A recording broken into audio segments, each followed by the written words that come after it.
Good news po para sa mga residente ng Legazpi City sa Albay. Asahan ng mas iikli at magiging hassle-free pa ang inyong biyahe. Ito ay dahil sa pagbubukas ng bagong tulay sa lungsod na may world-class pang disenyo. Si Paul Hapin ng Radyo Pilipinas Albay sa sentro ng balita.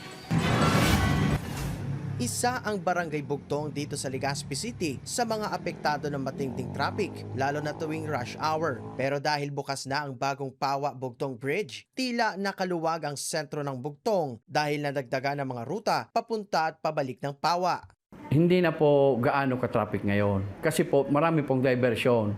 Pwede ka po galing ng Rawis, pwede ka po magda-divert dito po sa may tulay na po ng Bugtong Pawa Road. Then, yung galing naman ng Pawa, kahit hindi ka na po dumiretso dito sa may airport, pwede ka na pong dumiretso rin doon sa may Pawa para hindi ka na po matraffic kung pupunta ka man lang sa Legazpi.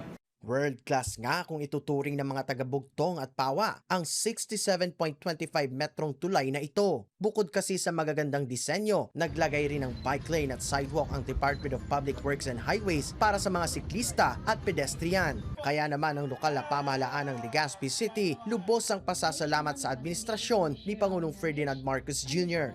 Nailing taman na nagpipiot ng kasentruhan kang siyudad ka Legazpi and grabe na ang congestion ng traffic lalong-lalo na po sa Rawis area tabi, and we are very thankful for this project and we are very happy dahil nakulaan po ang ipakaini bako lang po sa paghalik ng traffic at siyempre para man sa oportunidad sa mga northern barangays tabi.